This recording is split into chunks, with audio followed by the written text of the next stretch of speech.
Kind day to you all, I'm Kinsmarck, and this is Let's Play A Dark Night, an indie horror game created for the Asylum Jam in 2015, a game jam intended for creators to turn the conventions of horror upon their heads. So, let's check it out.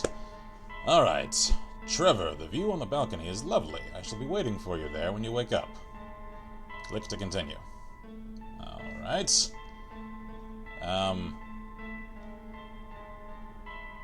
I awoke at night, apparently. This is kind of a large house. And I apologize if the frame rate is a little lacking. I couldn't get the software I'd ordinarily prefer to use to capture this to pick it up, so I'm having to make do with something else. And it is affecting the performance. Alright, so fairly Spartan. Seems like this is kind of a simplistic game in terms of production quality. Piano. Speaking of, I like that audio. It's just a little loud, even having adjusted some of the settings. And that screen that I queued the start on is exactly how the game launches. I didn't skip past any menus or anything, so I had to adjust the sound in my computer mixer. So I assume I should head to where the note said. I heard a thing. Creepy art on the walls. Phone. What the? Mom left a message 4 days ago. Honey, are you and Catherine alright? I haven't heard from you in a while now, and I just wanted to check in on you two. Alright, it's a little strange that I have to hold down click to actually check any of that. I keep expecting to see things out the window, I don't know why. Maybe that's just something to do with my conscious mind. Memories. We were so happy together. Catherine, why? Is she dead? She's dead, isn't she? Photos from our wedding. We were so happy. A gorgeous woman like her in our own family was all I ever wanted growing up. I'm sensing a sad story. And I should elaborate for those who aren't familiar with the Asylum Jam. It was something that, I forget if it was actually put together amongst the community of Game Jolts. I know it's pretty much an indie developing community thing. Oh! Okay. Is that a thing I should concern about? Yeah, it's,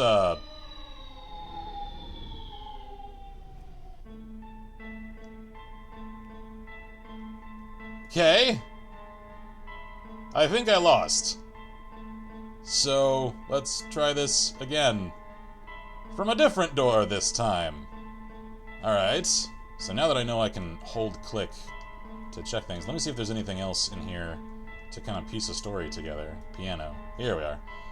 Catherine used to love playing this old thing. Alright. Is her spirit come to haunt me? What a mess. So, clearly, I am drinking away my sorrows. Anything here in the sink? Am I trying to scrub the red from my hands? Puking up after having had kind of a lot. Anything in the kitchen? Oh, there is. Food has been stale since God knows when. Catherine hasn't cleaned the fridge in weeks. Hasn't. That's in the present tense. So, she isn't dead, something just happened to her. And she isn't capable of doing things anymore, whether it's a physical or mental limitation. Maybe she had some kind of depression set in. Maybe a disease, an injury. Something that sent each of them into a spiraling depression. Oh, pills. All the medication didn't help us keep the baby alive. That's what happened. Alright. Starting to piece it together here. So, prior to heading outside, where I know something is about to try and kill me, let's check out the rest of this. More bottles. The nights have been unbearable ever since Catherine. Yeah, I'd imagine when you're just lying there awake, trying to get to sleep, trying not to think about horrible things, that's probably when you're at your mental worst. Catherine's phone. SMS from Shelley Cooper, 4th of November. Catherine, I've heard about the miscarriage. How are you feeling, sweetie? You know you've always have a friend by your side if you need me. Alright. Oop, oop, nope, nope, nope, nope, nope. Please, I don't want to trigger that, because I think there's still another floor. Yeah, alright. I just want to check and see if there's anything up here for me to piece any more narrative together. Oop, hello. What are you? Note. Oop, oop, oop. Hang on, hang on. Keep that up there. I can't take it anymore, Trevor. This is not the life I wanted. Click to continue. Alright. Let me just hit it. Hit. Okay. Usually that click and hold to activate things is a little strange. Seriously, they have some creepy arts in this house. Trevor, no matter what, I want you to always remember that I loved you from the bottom of my heart, sweetie. I just can't live with myself anymore. So, she's going to commit suicide. That's what I'm gathering here. This story headed into dark territory in a hurry. Alright. I like, though, that... is that a thing that was supposed to happen? I'm suddenly surrounded with doors. Was that a glitch, or is that some kind of eerie storytelling that I'm falling into a realm surrounded with options? Okay, it seems to want me to head out there. I can't tell whether that was intentional or not. I think it isn't. I just kind of fell through the floor there. Alright, let me head through. Okay, so there is some... I can actually see the seams in the environment, so it seems like this was fairly hastily thrown together, and that there are some collision issues. Can I... Ah! Come on! I need to reach things. Can I jump if I hit space? I can, so let's jump past the chasm of clipping. I can't, apparently. Come on, game. You're undermining the gravity of your own narrative here. Come on. I'm trying to take you as seriously as I can't, so, let's just head outside.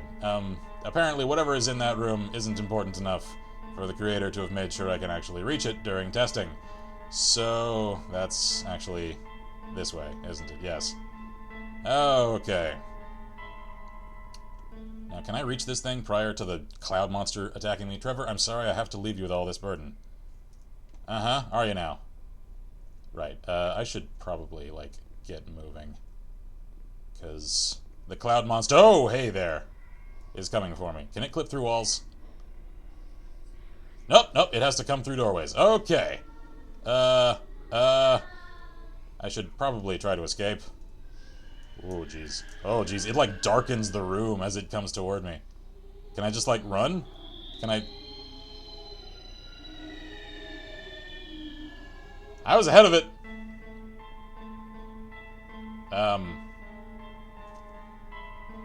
Well, come on, then. Did it kill me? Did I escape? I can't tell. Click to continue. I can't tell what the victory condition is. If there even is one. Because it didn't do the red head spin sort of thing like when it caught me the first time, so... Am I just supposed to sacrifice myself out there? Is it some kind of symbology that I'm just not quite catching? That I'm killing myself after she did, and that's the ghost of the memories come to haunt me after the fact? I don't know. Hang on. I'm sorry, I have to leave you with this. All this burden. Yeah, I can hear a crying, like, infant. Maybe if I head out there... Oh, jeez, I see it coming. Hang on. Maybe there's something in that third floor room that I can't reach. Oh, crap. Come on, where you heading? Yeah, you're coming right for me. Alright. Let me see if I can circle around. And whoa! Oh! Okie dokie. She's a-coming, and she's angry. And she caught me. Alright, she's faster than I first thought. Alright, I'm just gonna trigger her as fast as I can and try to catch up to that point, because I feel like I am missing something. It seems like it's just ending a little too abruptly to kind of make any clear sort of sense. So, let's grab that. I don't have to collect all these friggin' notes, do I? Because I have a... Whoa! Oh! Oh, jeez! Oh, jeez! Okay, she is fast. I need to keep that in mind. So I need to purposely get her hung up on the environment. There we go. Come on, come on, come on. Go, go, go, go, go. Go, go, go, go, go. Come on, don't screw me over, floor. There we go, finally, I made it! So, what lies past the threshold? It's an empty room! There isn't anything in here! What are you? What are you? My phone. My phone, read it. Trevor, I am very sorry for your loss. I know you have what it takes to overcome this situation. Everyone at work misses you and misses you the best. That isn't helpful or insightful or in any way adding to a conclusion. I know. You love me no matter what. That's cool and all. That's very sweet. Let me collect all of these notes, because I think that's the only thing I haven't tried. Seriously. Oh, jeez, there she is. Go, go, go, go, go, go, go, go, go. Go, go, go. Run for the other door. Run for the other door. Alright, I hear creepy sounds. I'm in the garage. So... heading in reverse. Can I just run? I mean... I can't tell what the end condition is. So, should I head into the, the yard? Is there... Have I put her in the ground? Did I dig a 6-foot hole and drop her corpse in there? Am I trying to hide the shame? No? No? Alright. So... critical commentary, then. Let's start into the critique, since it seems like I've reached the conclusion. I like that this isn't necessarily laboring over much upon the presentation of itself. It knows that it is just a game. It's a framework to tell a short story. That's essentially what this is. It's an interactive short. And I like that. It's an interesting medium, especially considering it's rendered just upon the Unity engine, so it's a fairly simplistic engine if one isn't implementing advanced features and such with it. And since this is free, as it is just a little indie Game Jolt, Asylum Jam experiment, then it's just another illustration of how one can use gaming as a medium through which to tell a story that, due to the player's interactivity with it, just communicates a little more of the gravity, since it forces you to make some of the decisions and to actually involve oneself in the story actively.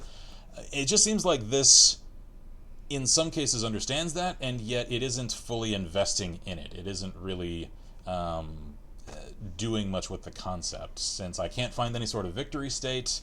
It seems to lack even a narrative conclusion.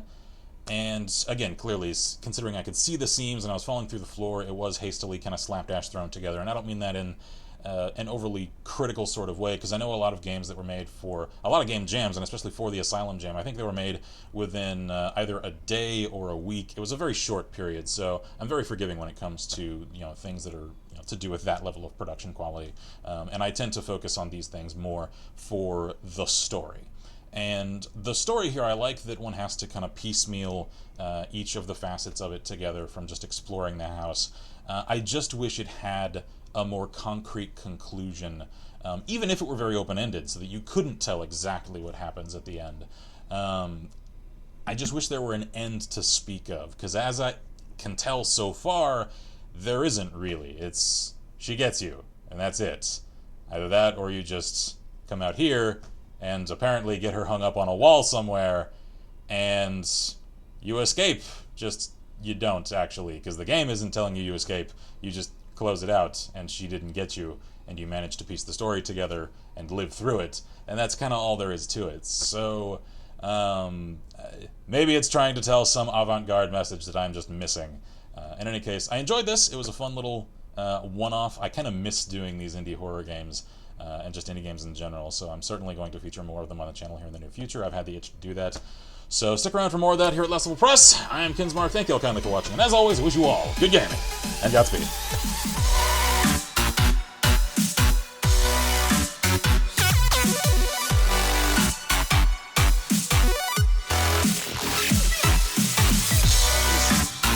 Really well done. I'm so glad I decided to do this.